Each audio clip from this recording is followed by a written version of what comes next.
been a long time since there was a boat built in the city, and of course everybody knows about the Cladaig and the reputation they have for the Cladaig fleet and their fishing and the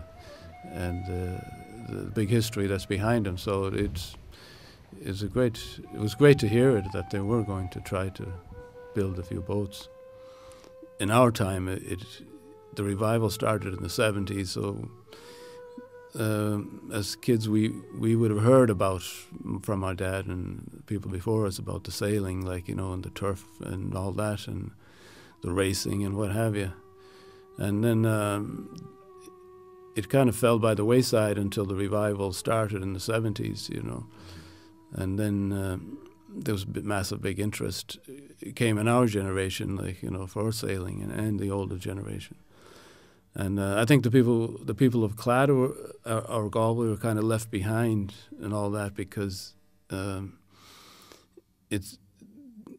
didn't, apart from a few boats, you know, their boats were kind of gone from previous time. They weren't kept up, and I think it took them a bit longer to try to get the revival going in Galway than in other parts, you know, Connemara especially, you know.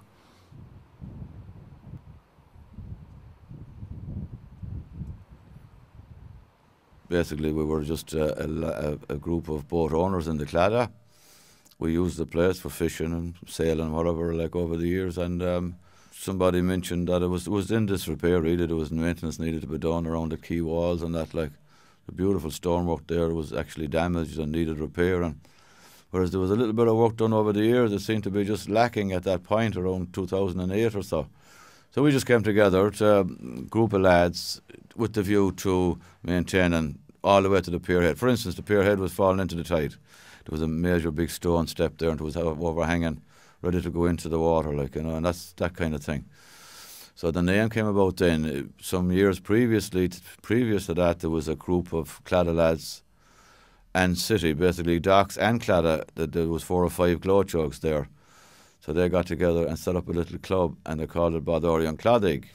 So there was a tradition with the boats always in Cladaig.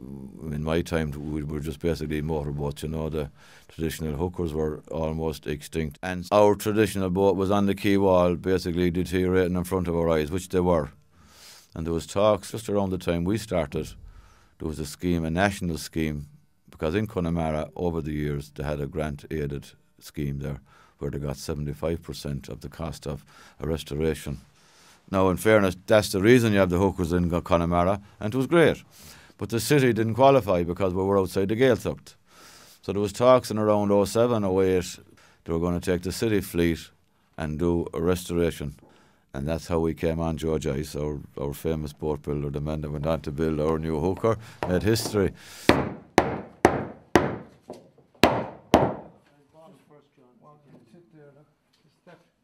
Well, I was contacted by Peter Connolly and Mike Kine one night. They came over to the house and asked me would I be interested in joining a FOSS course and doing a bit of boat building. And at the time I was out of work, and it sounded like a good thing to do, you know. It sounded like it was, of course, boat building is something I wanted to do anyways, you know, and it seemed like the opportunity. But like in the beginning, it took me a while to get the lines right for the boat and that. So it was a bit slow in the beginning, you know, using templates and everything. And the shape of the boat it's different to any other boat, but they would all be pretty much similar in a lot of ways as well. Given the size of the boat, you have limits to the length of the boat. I hope it goes in. You go in, no problem, I think. That's just to drive the screws, I think. It's more powerful than mine. Yeah. There was times where 15 tradespeople and helpers turned up on any given Friday, Saturday or Sunday and worked 10, 12 hours on those days. And it was just absolutely wonderful. Obviously, the project itself was completely new for us. And in terms of a self-imposed deadline that we put on to have the boat finished in a period of time, we used the Volvo Ocean Finish 2012 as the finish date. That puts some strains on us in terms of completing the boat on time. Now we work within the confines and the strains and the constraints put on by ourselves. But it did get stressful at times. And as a result of that, I think a month prior to the boat being launched, we put out the word that we needed help. And 2 boat builders came in from Connemara and worked, I think, for 4 days straight and did all the spars. That's the mast, the boom, the gaff and the bowsprit. And just to have that type of help come in, no money changed hands, just to give us the time free. And that was the way for the last months of making the boat. Anytime we asked for help, we got the help. And likewise, there was painters that came in the last month, local lads from Shantala and from Cladaig, that just tied in and painted the whole boat out and never asked a question. Just thought it was a wonderful project, and they came on board to do it.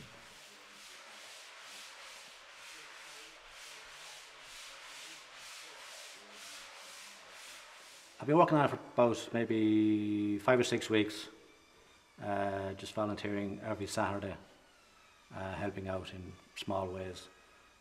There's always plenty of work to do here on it. It's a huge, huge project. Plus, it's a wonderful thing to see an old art being revised, and it's even greater to feel as if you're playing a part in it, however small. So that's what I'm doing here today. We're working on the mast here today, and we're sanding it down, getting ready for varnish.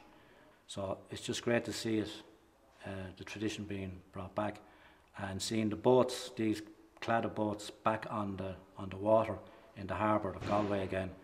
And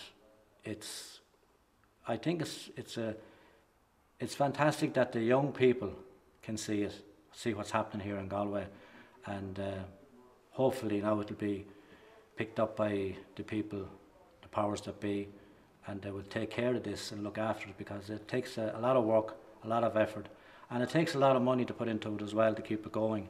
This cap is flush with the top, Croi, yeah? Yeah. We had sourced timber from Quilcha, the lads down in Quilcha in Montpellier. I went and spoke to them. There was Martin Lodge and his crew down there. I said, look, I need a few trees. I told him our game. He says, no problem, what do you need? He organises his man, his big crane, his machine for cutting. He says, come on, pick out what you want. So you go in and you put an X on the tree. The lad says to me, they want a 40-foot high tree with no branches. That's what I was sent to Montpellier for. So I go and I talk to Martin and Lodge. I said, I have a queer order of yours. First of all, I said, I want it for nothing. I said, we have no money. What else? He said. I said, I want a 40-foot tree. I said, with no branches on it. So he said, sure, he says, come out here, follow me. At head office down in Montpellier, and there was an old forest behind them. And sure enough, there was trees going up to the sky without a sign of a branch. Perfect, says I. Give me 4 or 5 of them. And in fairness to the lads, no question asked. You told them who we were, what we were doing, and chopped them down. And we get them to the sawmill, and Frank just makes them into a 10-inch square or whatever, 11-inch square from the tree that was, but it was dead straight. So I got 5 or 6 of them for spars. We have mast, you have boom, you know what I mean, you have bowsprit. So, but always funny. Always an old laugh, like, you know.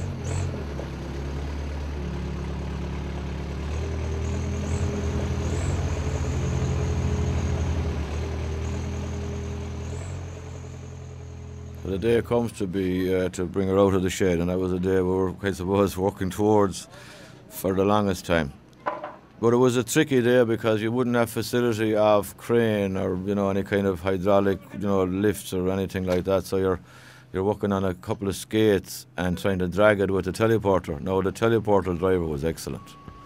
He was as concerned as we were, you know what I mean? He was just more than careful, because the danger was you'd fall over, like. No, you wouldn't want that after a year and a half.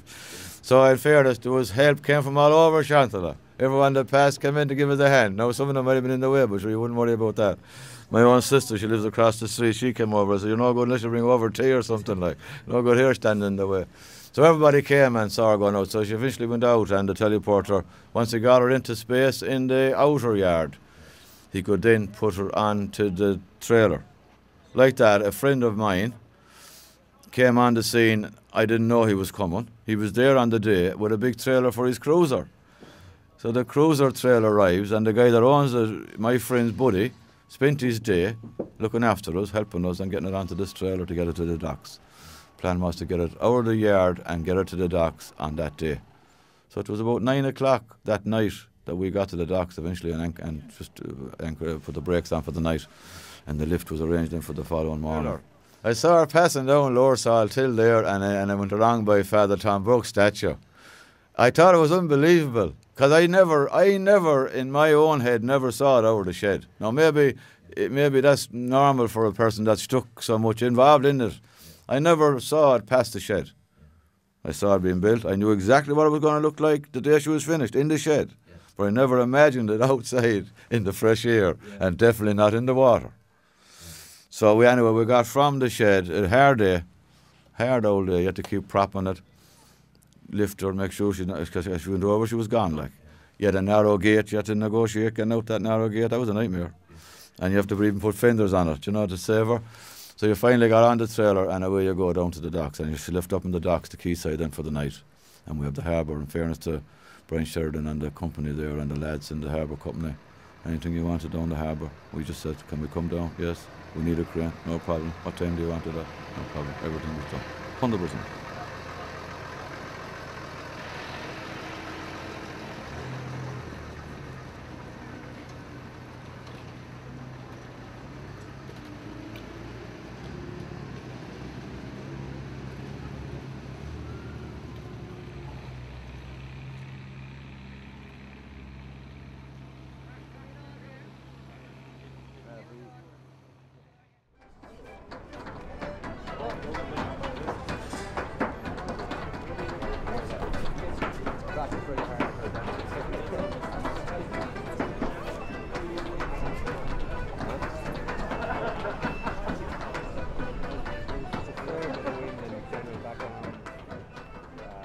We asked the Minister Burton, to come down and name our new hooker, Croi and Cladaig. And my view of that would be that she can see you're not just paying a guy 19 and a half hours on the door to lie in bed. You have paid 4 lads for 19 and a half hours of a week, and they have produced a masterpiece.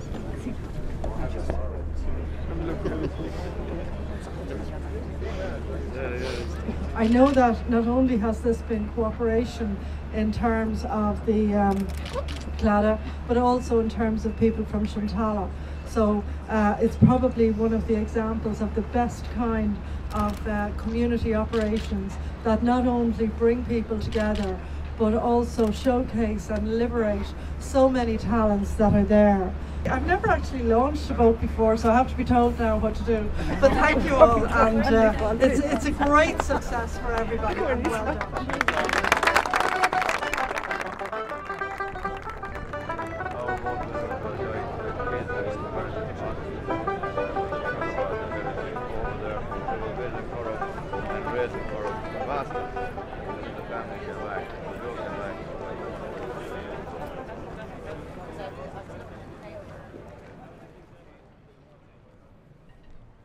With our naivety, we expected things to flow. We just go in the water and gone, and we forgot the period that for sea trials, and because of the situation in the docks during the Volvo, it was sort of restricted in terms of the gates opening and closing, and then the inclement weather over that period.